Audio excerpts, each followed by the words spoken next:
ఏషయా chapter 5, Isaiah chapter 5, 1-7. ఒకసారి నేను చదువుతాను. ఏషయా గ్రంథము 5వ అధ్యాయము 1-7. నా ప్రియుని గురించి పాడుదను వినుడి, అతని ద్రాక్ష తోటను బట్టి నాకిష్టుడైన వాని గురించి పాడుదను వినుడి. సత్తువ భూమి గల కొండ మీద నా ప్రియునికి ఒక ద్రాక్ష తోట ఉండేది. ఆయన దానిని బాగుగా త్రవ్వి రాళ్లను ఏరి అందులో శ్రేష్టమైన ద్రాక్ష తీగలను నాటించింది. దాని మధ్యను బురుజు ఒకటి వేయించి ద్రాక్ష తొట్టిని తొలిపించాను. ద్రాక్ష పండ్లు పండిపవలెనని ఎదురు చూచుచుంటాను, కానీ అది కారు ద్రాక్షలు కాచింది. కావున యెరూషలేము నివాసులారా, యూదా వారలారా, నా ద్రాక్ష తోట విషయము నాకు న్యాయము తీర్చవలెనని మిమ్మును వేడుకొనుచున్నాను. నేను నా ద్రాక్ష తోటకు చేసిన దానికంటే మరేమి దానికి చేయగలను? అది ద్రాక్ష పండ్లు కాయునని నేను కనిపెట్టినప్పుడు అది కారు ద్రాక్షలు కాయుటకు కారణం నేను. ఆలోచించుడు, నేను నా ద్రాక్ష తోటకు చేయబోవు కార్యమును మీకు తెలియజెప్పేదను. నేను అది మేసివేయబడినట్లు దాని కంచెను కొట్టివేసేదను. అది త్రొక్కబడినట్లు దాని గోడను పడగొట్టి దాన్ని పాడు చేసేది. అది శుద్ధి చేయబడదు, పారతో తవ్వబడదు. దానిలో గచ్చబొదలను మలిరకాసి చెట్లను బలిసి ఉండను. దాని మీద వర్షింపవలదని మేఘములకు ఆజ్ఞ ఇచ్చేదను.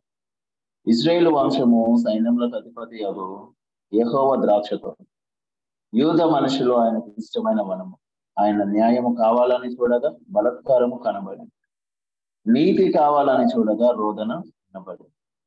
దేవుడు మరి చదివినటువంటి ఒక వాక్యాన్ని బట్టి మరొకసారి దేవునికి వేల కొలది స్తుతి స్తోత్రములు తెలియపరుస్తా ఉన్నాను.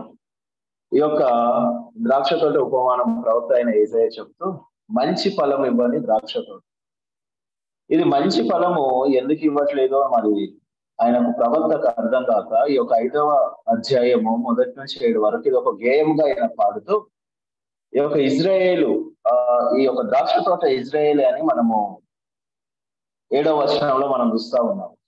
మొదటి 1-2 వచనాలు మనం చూసినట్లయితే దేవుడు ఆ యొక్క ద్రాక్ష తోటను గురించి తీసుకున్న శ్రద్ధను వివరిస్తా ఉన్నాడు ప్రవక్త. 3-6 వచనాల్లో ఆ యొక్క ద్రాక్ష తోటకు పట్టిన గతి ఏంది అని ప్రవక్త పాడుతా ఉన్నాడు. 7వ వచనంలో ఆ ద్రాక్ష తోట ఏమై ఉంది, ఎవరు అని ఆయన చెప్తా ఉన్నాడు.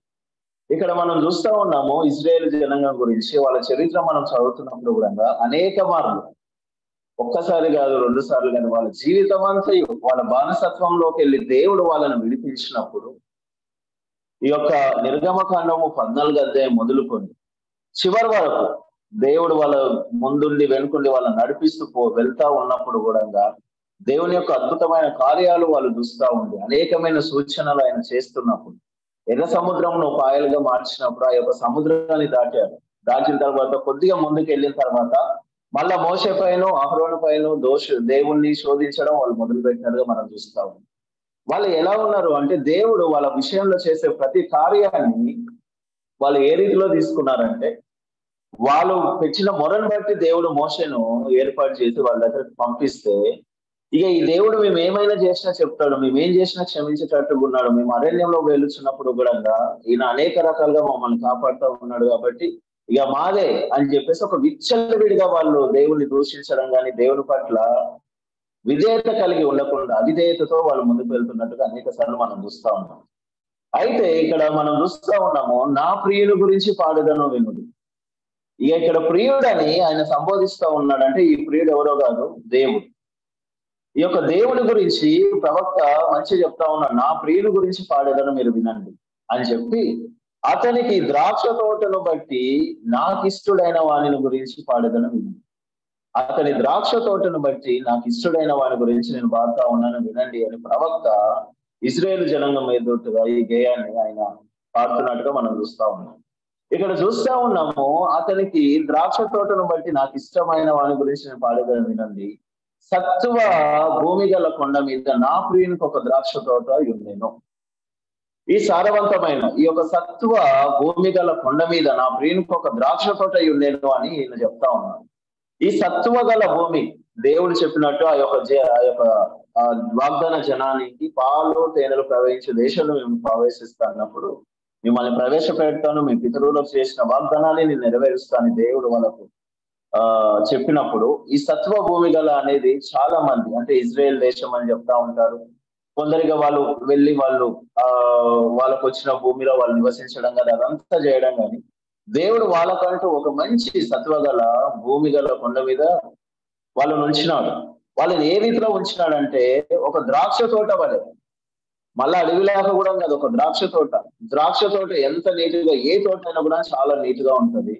ఇక్కడ మరి ఈ యొక్క ప్రవక్త ద్రాక్ష తోటని ఎందుకు ఇక్కడ చెప్తా ఉన్నాడంటే ఈ యొక్క ఇజ్రాయెల్ పంటల్లో ప్రధాన పంటల్లో ద్రాక్ష తోట కూడా ఒకటని మనం చెప్పుకోవచ్చు. వాళ్ళ యొక్క పంట, వాళ్ళ వ్యవసాయం కూడా ఎక్కువ ద్రాక్ష తోటలు, అనేకమైన తోటల్లో ఈ యొక్క ద్రాక్ష తోట ప్రాముఖ్యమైనదని కూడా మనం చెప్పుకోవచ్చు. కాబట్టి ఈ యొక్క జనాంగం అంతా ప్రవక్త ఒక ద్రాక్ష తోట రూపంలో, అది కూడా దేవుడిని యొక్క తోటగా ఆయన బోధిస్తూ పాడుతూ ఇది చెప్తా ఉన్నాడు.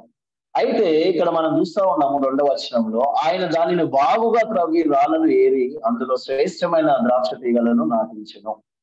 అయితే ఇక్కడ విచిత్రం ఏంటి అంటే దేవుడు సత్వగల భూమి అంటే సారవంతమైన దేశంలోకి వాళ్ళని ప్రవేశపెట్టినాడు.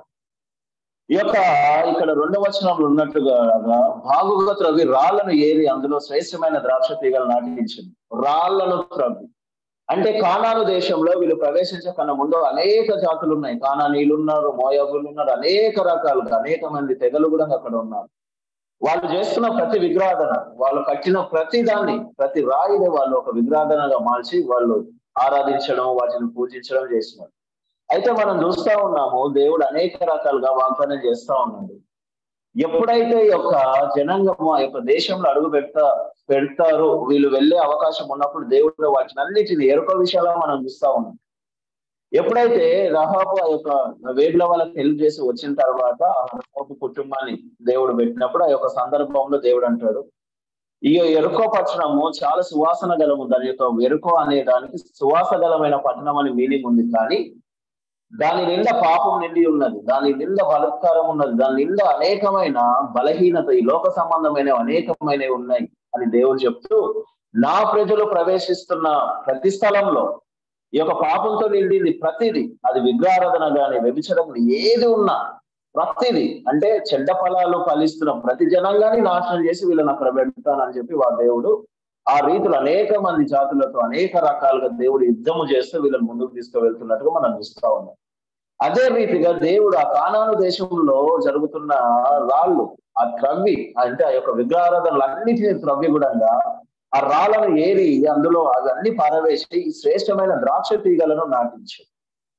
అది ఒక మంచి భూమిగా మనం చూస్తా ఉన్నాం. పాలు తేనెలు ప్రవహించు దేశం అని దేవుడు ఇప్పుడే కాదు, పితరులకి అబ్రహాము నుండి ఆయన మొదలు పెడతా ఉంటే ఈ క్షణం వరకు కూడా దాన్ని మళ్ళీ అదంతా అక్కడున్న చెడునంతా తీసేసి దేవుడు ఒక మంచిగా ఒక ద్రాక్ష వనాన్ని అక్కడ నాటించినట్టుగా మనం చూస్తా ఉన్నాం. ఇక్కడ ఈయన పాడుతా ఉన్నాడు ప్రవక్త. దాని మధ్యన బురుజు ఒకటి వేయించి అనేకులు, అంటే ఇప్పుడు అబేన్ అండ్ ఎజ్రా ప్రకారము ఈ యొక్క బురుజు అంటే దేవాలయం అని వాళ్ళు చెప్తా ఉన్నారు వాళ్ళు రాసిన బుక్కుల్లో. కాబట్టి దానిని బట్టి మనం చూసుకుంటే ఒక బురుజు ఒక దేవాలయం. చూడండి, ప్రతి క్రైస్తవానికి కూడా తన విశ్వాసాన్ని తను బలపరచుకోవాలి, ఏదైనా చేయాలి అంటే అది సాధారణమైన పని మాత్రం కాదు. ఎందుకంటే ఖచ్చితంగా ఒక విశ్వాసకి ఎప్పుడైతే వాళ్ళ దృష్టి క్రీస్తు పైన ఉంటుందో ఆ క్షణమే వాళ్ళ విశ్వాసం అనేది బలపడుతుంది.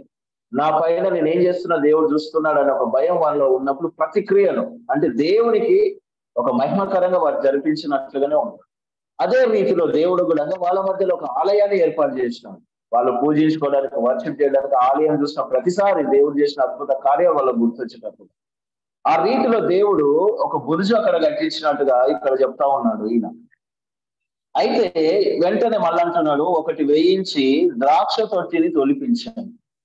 మనం చూస్తా ఉన్నాం, ఈ యొక్క ద్రాక్ష తొట్టిని తొలిపించడం అంటే పాప పరిహారపు బలిపీఠం ఒకటి కట్టించినాడు. అక్కడ ద్రాక్ష పండ్లు ఫలింపవలెనని ఎదురు చూచుచుండెను, కానీ అది కారు ద్రాక్షలు కాచింది.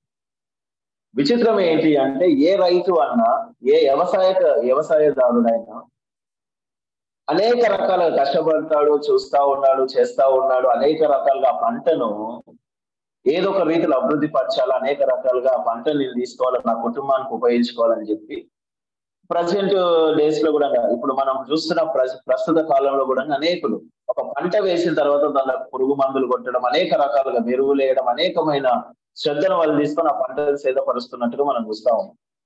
ఆ పంట వాళ్ళు చేసిన ప్రయాసానికి అది ఫలింపలేదంటే అనేక మంది రైతులు ఆత్మహత్యలు చేసుకున్నట్టు కూడా మనం చూస్తా ఉన్నాం. అయితే ఇక్కడ మనుషుల విషయంలో ఈ రీతిలో ఉంది, కానీ దేవుడు ఇక్కడ అంటా ఉన్నాడు, ఏమని అంటున్నాడంటే ద్రాక్ష పండ్లు ఫలింపవాలని ఎదురు చూచుచుండెను, కానీ అది కారు ద్రాక్షలు కాచింది. ఈ కారు ద్రాక్షలు అంటే కారు అనే దానికి అనేకమైన మీనింగ్స్ ఉన్నాయి. వ్యర్థమైనవని, పుచ్చులని, పనికిరాని పండ్లని, అసలు ఆ పంట అసలు ఏమాత్రము చూడడానికి ఇంపుగా ఉండదని, ఇలాంటి అనేక రకాలుగా దానికి మీనింగ్స్ ఉన్నాయి. అయితే ఇక్కడ కారు ద్రాక్షలు కాయడానికి మీనింగ్ అసలు ఏంటి, కారణం ఏంటి అని చెప్తూ దేవుడు ఆ యొక్క ఇజ్రాయేల్ జనాంగాన్ని ఎవరైతే ద్రాక్ష తోట వలె పోల్చబడుతున్నారో ఆ యొక్క జనాంగానే వాళ్ళు దేవుడు అడుగుతున్నట్టు ఇక్కడ చూస్తా ఉన్నారు. ఇక్కడ చూడండి, కావున యెరూషలేము నివాసులారా, యూదావారులారా, నా ద్రాక్ష తోట విషయము నాకు న్యాయము తీర్చవలెనని మిమ్మల్ని వేడుకొనుచున్నాను. నేను నా ద్రాక్ష తోటకు చేసిన దానికంటే మరి ఏమి దానికి చేయగలను. ఇప్పుడు ఆ యొక్క యెరూషలేము నివాసులారా అంటే అదే జనాంగాన్ని దేవుడు అడుగుతా ఉన్నాడు. ఇక్కడ ఒక మాట మనం గుర్తు చేసుకోవాలి. దావీదు మహారాజు బెత్షెబను ఆయన తీసుకొని ఆయన యొక్క బలహీనతలు ఆయన పడిపోయినప్పుడు నాతానని ఒక ప్రవక్తను పంపి సేమ్ దావీదు వాళ్ళ ద్వారానే, అంటే దేవుడు ఏ రీతిలో దావీదుకి వెళ్ళి ఒక రైతుని తీసుకుని ఒక పేదోని తీసుకొని ఆయనకున్న ఒక మేక అని చెప్పేసి ఏ రీతిలో అయితే ఆ యొక్క చెప్పడం జరుగుతూ ఉందో సామ్యూయల్ గ్రంథంలో, అదే రీతిలో దావీదు మహారాజు అంటే అటు వాళ్ళని నా రాజ్యంలో ఉన్న నేను సంహరిస్తానంటే అది నీవే అని చెప్పే రీతిగా దేవుడు కూడా ఇక్కడ అదే జనంగానే అడుగుతున్నారు వాళ్ళు చేసిన తప్పుల గురించి, వాళ్ళు కాసిన యొక్క కారు ద్రాక్షల గురించి అడుగుతున్నప్పుడు ఇక్కడ దేవుడు అంటున్నాడు, నేను చేసే దానికన్నా ఇంకేమైనా ఎక్కువ చేయాల్సింది ఏమైనా ఉందా? చేయాల్సిందంతా నేను చేశాను. ఈ యొక్క ద్రాక్ష తోట శ్రేష్టమైన ఫలం ఇవ్వాలని నేను చేశాను. ఈ యొక్క ద్రాక్ష తోట అనేక రకాలుగా ఫలించి అనేకులకు మాదిరికరంగా నాకు మహిమకరంగా ఉండాలి, ఈ పంట ద్వారా అనేకులు ఫలించాలని నేను చూశాను. కానీ ఇది ఫలింపలేక కారు ద్రాక్షలు పూయటకు కారణమేమి? నేను ఎరువు వేయలేదా? మనం చూస్తూ ఉన్నాం ఇజ్రాయేల్ జనాంగాలు అనేక మార్లు దేవునికి వ్యతిరేకంగా పాపం చేస్తున్నప్పుడు అద్భుతంగా అనేకమైన ప్రవక్తలను దేవుడు వాళ్ళ మధ్యలోకి పంపించినట్టుగా మనం చూస్తాం. అనేక ప్రవక్తలు వాళ్ళ మధ్యలోకి వచ్చినారు, అనేకులు చంపబడ్డారు, అనేకులు నెట్టివేయబడ్డారు. అయినా వాళ్ళ యొక్క మూర్ఖత్వం ద్వారా వాళ్ళు దేవునికి అవమానకరంగా వాళ్ళు చేయాల్సినంత చేసుకుంటూ వెళ్ళిపోతూనే ఉన్నారు. కానీ దేవుని వైపు ఒక్కసారి కూడా వాళ్ళు చూడాలి. వాళ్ళు చెరలో ఉన్నప్పుడు కూడా వాళ్ళ యొక్క కష్టాన్ని బట్టి, వాళ్ళకున్న పనిని బట్టి, వాళ్ళకున్న భావాలను బట్టి, వాళ్ళకున్న బానిసత్వాన్ని బట్టి దేవునికి మొదలుపెట్టారు. కానీ ఏదో దేవుడు మమ్మల్ని కాపాడుతాడు, దేవుడు ఇక్కడ నుంచి తీస్తారనే విశ్వాసం కాదు. కానీ వాళ్ళ బాధలు వాళ్ళకు ప్రాణానికి మించినంత వాళ్ళు ఫీల్ అయినప్పుడు దేవునికి మొరపెట్టి అక్కడ నుంచి విముక్తులు అయినట్టుగా మనం చూస్తా ఉన్నాం. అదే రీతిగా ఇక్కడ దేవుడే వేయించిన ద్రాక్ష తోట వాళ్ళ దేవుడు వాళ్ళను అక్కడ నుంచి తీసుకొచ్చి కానాను దేశంలో వాళ్ళని పాతి పెట్టినప్పుడు అనేక రకాలుగా వీళ్ళు యుద్ధం చేసింది లేదు, గెలిచింది లేదు, కానీ వీళ్ళ ముందుండి దేవుడే యుద్ధం చేసి ఆ కానాను దేశంలో వీళ్ళని పెట్టినప్పుడు కూడా దేవుని యొక్క అనేకమైన కార్యాలను చూస్తారు. వీళ్ళు అనేకమైన ప్రవక్తలు వచ్చారు, దేవుని గురించి బోధించినప్పుడు కూడా వీళ్ళు ఫలించలేదు. అంటే ఒక విధేయత దేవుని పట్ల వీళ్ళు చూపలేదు. వీళ్ళు కారు ద్రాక్షలే.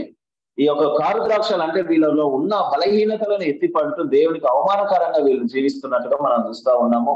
అది ఒక ఐజయా ఈ యొక్క గేయం ద్వారా ఆయన పాడుతూ ఉన్నాడు. ఇక్కడ మనం చూస్తా ఉన్నాం 5వ వచనము, ఆలోచించుడి, నేను నా ద్రాక్ష తోటకు చేయబో కార్యము మీకు తెలియ చెప్పేదను. దేవుడు ఇక్కడ అంటా ఉన్నాడు, నేను యొక్క పంట ఎంత మంచిగా నేను వేసానంటే దాన్ని నేను చెక్కాను, దానికి వెరువు వేసాను, పారలు పెట్టాను, దానికి కావాల్సిన వాటర్ అంటే నీళ్లను కానీ ఆహారం అన్ని రకాలుగా నేను సిద్ధపరిచాను. అది ఆకలిగా ఉన్నప్పుడు నేను మన్నాను కురిపించాను, అంటే ఎరువుని వేసాను. అది ఎండిపోతున్న వేళ నేను బండలోకి వెళ్ళి నీళ్ళని తెప్పించాను.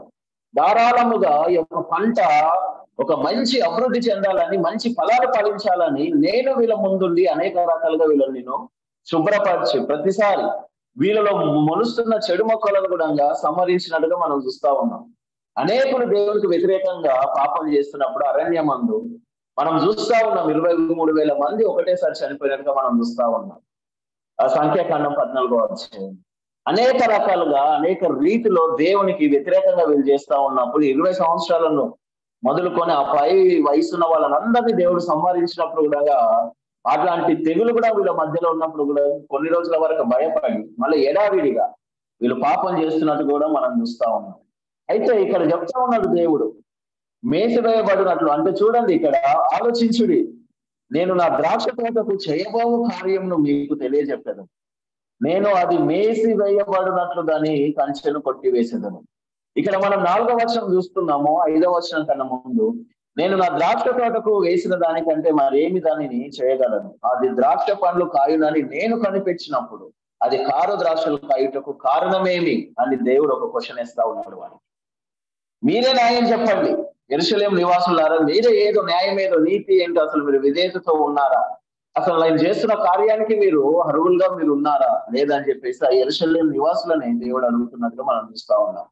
ఈ కారు ద్రాక్షలు కాయటకు కారణమేమి అని చెప్పి ఆలోచించుడి, నేను నా ద్రాక్ష తోటకు చేయబో కార్యం మీకు తెలియజెప్పేదను. ఇప్పుడు ఆ యొక్క ద్రాక్ష తోట ఫలింపలేదు కాబట్టి దేవుడికి వ్యతిరేకత ఉంది కాబట్టి ఆ యొక్క ద్రాక్ష తోటను దేవుడు వదిలేస్తానని అనట్లా, దాన్ని నాశనం చేస్తానని చెప్తా ఉన్నాడు. అది ఏ రీతిలో నాశనం చేస్తా అని చెప్తా ఉన్నాడో ఈ కింది పదంలో మనం చూసుకుందాం ఉన్నాం. నేను అది మేసివేయబడినట్టు దాని కంచెను కొట్టివేసేదను. చూడండి, ఇజ్రాయేలు జనాంగము చుట్టూ దేవుడు ఒక కంచె వలె వాళ్ళని కాపాడుతూ వచ్చాడు. ఆ కంచె వలె వాళ్ళని కాపాడుతూ వాళ్ళకి కావాల్సిందంతా ఆ లోపల ఆయన వాళ్ళకి చేస్తూ అద్భుతంగా చేస్తూ ఈ యొక్క కంచెను తీసివేస్తున్నప్పుడు ఈ యొక్క పంట మొత్తం రోడ్డుపోతున్న మేకలు గాని గొర్రెలు గాని ఎడ్లు కానీ కుక్కలు కానీ అవన్నీ వెళ్ళి ఆ పంటను నాశనం చేస్తా ఉన్నాయి. ఎందుకు అంటే ఒక పొలానికి ఇప్పుడు చూడండి, సపోజ్ మనం రోడ్ల పక్కన ఉన్న మామిడి తోటలు చాలా చూస్తాం మన తెలంగాణ రాష్ట్రం. చూస్తే ఆ యొక్క మామిడి తోట చెట్టు ఒక ఆయన కంపౌండ్ వాల్ కట్టడమో లేకపోతే అక్కడక్కడ స్తంభాల మధ్య ఒక ఇనుపవి పెట్టి దానికి కరెంట్ షార్ట్ లాగా ఒకటి కనెక్ట్ చేయడం అనేక రకాలుగా మనం చూస్తాం. అదే రీతిలో దేవుడు కూడా వీళ్ళ చుట్టూ కూడా ఒక కంచెను ఏర్పాటు చేశారు. అది ఆయన హస్తం. ఒక కంచెను ఏర్పాటు చేసినప్పుడు ఇక్కడ రోడ్డు పక్కన ఉన్న మామిడి చెట్టుకి ఏ రీతిలో అయితే మనం చూసామో ఒకవేళ అది మంచి ఫలాలు ఇచ్చినప్పుడు ఆ యొక్క మ్యాంగో సీజన్ లో ఆ యొక్క సీజన్ లో ఫలాలు ఉన్నప్పుడు ఆ కంచె లేకపోతే ఈ రోడ్డు పోటీ పోతున్న వాళ్ళు ఏం చేస్తారు, ఆ తోటలకు జొర్రి అనేక రకాలుగా ఒకటో రెండు తెంపుకునే వాళ్ళు అసలు ఉండరు. తెంపుకుంటే ఒక 10-15 కాయలు కానీ 20 కాయలు కానీ 30 కాయలు కానీ తెంపుకొని బస్సులు వేసుకొని వెళ్ళిపోయే వాళ్ళు. ఆ రీతిలోనే దేవుడు ఇలా కంచెను తీసేస్తే అనేకులు వీళ్ళలో జొరబడి వీళ్ళని ఒక చెరువులో పట్టుకు వెళ్ళడం, మళ్ళీ బానిసలుగా తీసుకువెళ్ళడం కూడా మనం చూస్తాం. ఆ కంచెను తీసివేసినప్పుడు వీళ్ళు అక్షురుల చేతిలో కొనిపోబడినారు. అవి బబులోను దేశానికి బానిసలుగా వెళ్ళినారు. వాళ్ళు వచ్చి వీళ్ళని జయించి వాళ్ళని తీసుకెళ్లి మళ్ళీ బానిసత్వంలోనే వీళ్ళని బతికించినాడు. అంటే దేవుడు వీళ్ళు ఫలింపకపోయేసరికి ఐగుప్తులో ఏ స్థితిని కలిగి వీళ్ళు ఉన్నారో అదే స్థితిని మళ్ళీ దేవుడు వీళ్ళని తీసుకొచ్చినట్టుగా మనం చూస్తా ఉన్నాం చరిత్రలో. ఆ రీతిలో ఈయన అనుచున్నాడు దేవుడు ఇక్కడ వాళ్ళ కంచెని తీసివేస్తానని చెప్తున్నాడు. అయితే అది మేసివేయబడినట్లు దాని కంచెను కొట్టివేసేదను, అది త్రొక్కబడినట్లు దాని గోడను పడగొట్టి దాన్ని పాడు చేసేది. చూడండి ఇక్కడ అది త్రొక్కబడినట్లు ఈ యొక్క ద్రాక్ష తోట నాశనమైనట్లుగా కంచెను తీసేసి అది త్రొక్కబడినట్లు అది పాడేటట్టుగా నేను చేస్తాను. 6వ వచనంలో అంటా ఉన్నాడు, అది శుద్ధి చేయబడదు, పారతో తవ్వబడదు. ఇంకా అది ఒక మంచిగా దేవుడు ఒక తోటమాలిగా ఉండి ఒక వ్యవసాయకుడుగా ఉండి దాంట్లో మొలుస్తున్న పిచ్చి గడ్డలు కానీ అనేక రకాలుగా ఉన్న ప్రతిదాన్ని కూడా దేవుడు దాన్ని నాశనం చేస్తూ ఈ యొక్క తోటను చక్కగా పెంచినప్పుడు ఆయన అంటా ఉన్నాడు అది ఫలించలేదు కాబట్టి దాన్ని ఇంకా నేను పారబెట్టను, దానికి ఎలాంటి విషయాలు చెప్పను, దాని పైన వర్షం పడేటట్టు కూడా నేను మేఘాలకు నేను ఆజ్ఞాపిస్తాను అని చెప్తా ఉన్నాడు. అందుట్లో దానిలో గచ్చు పొదలను బలురకాసి చెట్లను మలిసి ఉండును, దాని మీద వర్షింపవల దాని మేఘములకు ఆజ్ఞయించదను అని చెప్తూ ఇక్కడ అంటా ఉన్నాడు, ఇజ్రాయేలు వంశము సైన్యములకు అధిపతి యెహోవా ద్రాక్ష తోట. ఈ యొక్క ద్రాక్ష తోట 7వ వచనంలో చెప్తా ఉన్నాడు. ఈ యొక్క ద్రాక్ష తోట ఎవరు అంటే ఇజ్రాయేలు జనాంగము అని, యూద మనుషులు ఆయనకి ఇష్టమైన వనము అని చెప్తా ఉన్నాడు. ఆయన న్యాయం కావాలని చూడగా బలత్కారము కనబడెను, నీతి కావాలని చూడగా రోదన వినబడెను. ఈ ఉదయకాల సమయంలో ఈ డివోషన్ లో కలిసిన మనం అందరం ఒకసారి ఆలోచిద్దాం. ఇక్కడ చూడండి, దేవుడు అనేక రకాలుగా తోట గురించి ఆయననే శ్రమించినట్టుగా ప్రవక్త పాడుతా ఉన్నాడు. ఎంత చక్కగా పాడుతా ఉన్నాడంటే ఆయన చేసిన ప్రతిదీ, ఇజ్రాయేల్ దేశానికి చేస్తున్న ప్రతిదీ వాళ్ళని ఒక తోటతో పోలుస్తుంది. వాళ్ళ ముందే మళ్ళొకసారి వాళ్ళను దేవుని యొక్క మహా అద్భుతాలను వాళ్ళకు జ్ఞాపకం చేస్తూ దేవుడు ఇక్కడ పాడుతా ఉన్నాడు. 7వ వచనం చివరి లైన్లు మనం చూస్తా ఉంటే, ఆయన న్యాయం కావాలని చూడగా బలత్కారము కనబడదు. ఆయన న్యాయం కావాలని చూడగా అక్కడ దౌర్జన్యం కనబడ్డదంట. ఆయన నీతి కావాలని చూడగా రోదనము వినబడిన ఒక ఏడుపు ఆయనకు వినిపిస్తా ఉందని ఇక్కడ చెప్తా ఉన్నాడు. ఇదంతా చూసి ఏమో మరి దేవుడు అంటున్నాడు కదా, ఇజ్రాయేల్ జనాంగం కోసము దేవుడు వ్యవసాయకుడిగా ఉన్నాడు. అక్కడ ఒక మంచిగా ఉండి ఆ తోటను సేద చేసి ఒక మంచి ఫలం ఇస్తారేమని అనుకుంటే అది కారు ద్రాక్షలు పుట్టినట్టుగా మనం చూస్తా ఉన్నాం. ఈ కారు ద్రాక్షలు అనేక రీతిలో వాళ్ళలో లీనమైపోయినాయి. ఇక శ్రేష్టమైన ఫలం లేదు. ఒక పనికిరాని ఫలమే వాళ్ళలో ఉంది. కఠిన హృదయ ఫలం వాళ్ళకు వచ్చేసింది, తీర్పు ఫలం వచ్చేసింది, చీకటి ఫలం వచ్చేసింది వాళ్ళపైకి, అనీతి ఫలము వాళ్ళలో ఉంది, విచ్చలవిడితనము ఫలము వాళ్ళలో ఉంది, స్వార్థ ఫలము ఉంది, ద్వేష ఫలము ఉంది. ఇలాంటి ఫలాలు వాళ్ళు ఫలిస్తూ వెళ్ళిపోయింది. ఆ తర్వాత అంటున్నాడు, అరే వీళ్ళు ద్రాక్ష తోటగా ఉంటే వీళ్ళు ఫలించలేరు. ఇక నేను అనుకునే రీతిగా నాకు విధేయతగా వీళ్ళు ఉండలేరు. కాబట్టి వీళ్ళు అవిధేయులై ఉన్నారు. కాబట్టి ఈ క్షణం నేను వెళ్తాను, వెళ్ళి నేనే ఒక నిజమైన ద్రాక్ష వాళ్ళిగా వాళ్ళలో నేను ఉంటానని చెప్పేసి యోహాను సువార్త 15వ మనం చూస్తా ఉన్నాం కదా. ఇక్కడ ఆయన అంటా ఉన్నాడు, ఈ ద్రాక్ష తోట ఫలించే ఫలాలను చూసి ఆయనకు దిమ్మ తిరిగిపోయింది. ఇంత అద్భుతాలు వీళ్ళు చూస్తే వీళ్ళు నన్ను ఒక కీలు బొమ్మలా ఆడించాలని చూస్తా ఉన్నారు. ఈయన ఎవరండి? సర్వోన్నతమైన దేవుడు, సర్వ సృష్టికి కారణభూతుడు. ఈయన ఎలోహింగా ఈయన ఉంటున్నవాడు. కాబట్టి ఆయన అంటా ఉన్నాడు 15వ అధ్యాయంలో, నేను నిజమైన ద్రాక్ష వాళ్ళని. అరే నాయన, మిమ్మల్ని ఒక ద్రాక్ష తోటగా నేను పెట్టినప్పుడు మీరు కారు ద్రాక్షలు పుట్టించారు. ఆ యొక్క కారు ద్రాక్షల వల్ల మీలో అవిధేయత అనేక రకాలుగా పెరిగిపోయి ఉంది. కఠిన హృదయ ఫలం మీరు ఫలించారు, తీర్పు ఫలం మీరు ఫలించారు, చీకటి ఫలం ఫలించారు, అనీతి ఫలము ఫలించారు. మీకు ఇష్టం వచ్చినట్లుగా విచ్చలవిడితనంగా ఉన్న ఫలాన్ని మీరు ఫలించారు. స్వార్థ ఫలం మీకుంది, అలాగే అనీతి ఫలం మీరు ఫలించారు, ద్వేష ఫలము ఫలించారు. అనేక రకాలుగా మీ బలహీనతలన్నీ ముందించి ఒక పెద్ద పాప ఫలమే మీరు ఫలించారు, కానీ దేవుడు మీరు చూడలేదు. అప్పుడు ఆ రీతిలో దేవుడు వాళ్ళకి చెప్తూ ఇక్కడ మనం చూస్తా ఉన్నాం. యేసుప్రభు అంటా ఉన్నాడు 15వ అధ్యాయంలో, నేను నిజమైన ద్రాక్ష వల్లిని. యోహాను సువార్త 15లో, నేను నిజమైన ద్రాక్ష వల్లిని, నా తండ్రి వ్యవసాయకుడు. ఇక్కడ చూడండి, అక్కడ తండ్రి వ్యవసాయకుగా ఉన్నాడు, ఇక్కడ ఒక ద్రాక్ష వనముగా, ఒక ద్రాక్ష చెట్టుగా ఈయననే ఇక్కడ ఆయనను సాదృశ్యంగా కనపరుచుకుంటా ఉన్నాడు అనమాట. ఇక్కడ 2వ వచనం మనం చూస్తా ఉన్నాం, నాలో ఫలింపని ప్రతి తీగను ఆయన తీసి పారలేదు. It's not only old testament. దేవుడు ఓల్డ్ టెస్టిమెంట్ లోనే నాశనం చేస్తానని చెప్పట్లా. న్యూ టెస్టిమెంట్ లో క్రీస్తు నోటికెళ్ళి వచ్చే మాట కూడా ఇదే. మనకున్న కంచెం తీసేస్తానని అక్కడ దేవుడు చెప్తా ఉన్నాడు. ఆ గోడను పడగొడతానని, కంచెం తీసేస్తానని, అనేక రకాలుగా దాన్ని నాశనం చేస్తానని దేవుడు చెప్తా ఉన్నాడు. ఇక్కడ కూడా యేసుప్రభు అంటా ఉన్నాడు, నేను నిజమైన ద్రాక్ష వల్లిని, నా తండ్రి వ్యవసాయకుడు. నాలో ఫలింపని ప్రతి తీగను ఆయన తీసి పారవేయును. అది తీసి పారవేసిన తర్వాత ఫలించు ప్రతి తీగ మరి ఎక్కువగా ఫలింపవలెనని దానిలోని పనికిరాని తీగలను తీసివేయును. నేను మీతో చెప్పిన మాటను బట్టి మీరిప్పుడు పవిత్రులై ఉన్నారు. నా యందు నిలిచి ఉండి మీ యందు నేను నిలిచి ఉండును. నాలో మీరు నిలిచి ఉంటే మీ యందు నేను నిలిచి ఉంటాను. తీగె ద్రాక్షవల్లిలో నిలిచి ఉంటేనే గాని తనంతట తానే ఎలాగో ఫలింపదో, అలాగే నా యందు నిలిచి ఉంటేనే గాని మీరును ఫలింపను. ద్రాక్షవల్లిని నేను, తీగను మీరు. ఎవడు నా యందు ఫలించి ఉండునో, నేను ఎవని యందు ఫలించి ఉండునో వాడు బహుగా ఫలించు. నాకు వేరుగా ఉండి మీరు ఏమీ చేయలేదు అని దేవుడు ఇక్కడ కొత్త నిబంధన ద్వారా చెప్తా ఉన్నాడు. అయితే ఆ యొక్క కారు ద్రాక్షలు వాళ్ళు ఉన్నప్పుడు, దేవుడు ఈ యొక్క ద్రాక్ష వల్లిగా మనలో ఉన్నప్పుడు ఈయన ద్వారా ఫలించాల్సిన ఫలాన్ని, అంటే దేవుడు కోరుకున్న ఫలం ఏంటో తెలుసా? మనం చూస్తా ఉన్నాము మత్తయి సువార్త 3-7 అధ్యాయంలో మనం చూస్తా ఉన్నాం. మారు మనసుకు తగిన ఫలం దేవుడు ఫలించమంటా ఉంది. తర్వాత రక్షణార్థమైన ఫలమును దేవుడు ఫలించమని చెప్తా ఉన్నాడు. వెలుగు ఫలాన్ని ఫలించమని చెప్తా ఉన్నాడు ఎఫెసీ 5:9లో. అయితే నీతి ఫలాన్ని ఫలించండి ఎబ్రీలకు రాసిన పత్రిక 12:1లో. ప్రవర్తన ఫలము, ఇది చాలా ఇంపార్టెంట్ క్రైస్తవ జీవితంలో. ప్రవర్తన ఫలము 13:7లో. జీవ ఫలంని ఫలించండి ఎబ్రీలకు రాసిన పత్రిక 13:15లో చెప్తా ఉన్నాడు. ఆత్మ ఫలాన్ని ఫలించండి, మనం చూస్తా ఉన్నాం ఈ ఆత్మ ఫలం గలతీ 5:22. అంటే చూడండి, దేవుడి ఫలాలు వాళ్ళు ఫలించాలని చెప్పినప్పుడు వాళ్ళు అనేక రకమైన వాళ్ళు ఫలించిన యొక్క కారు ద్రాక్షల వాళ్ళు దేవుని తలపడినప్పుడు దేవుడు వాళ్ళని నాశనం చేస్తారు.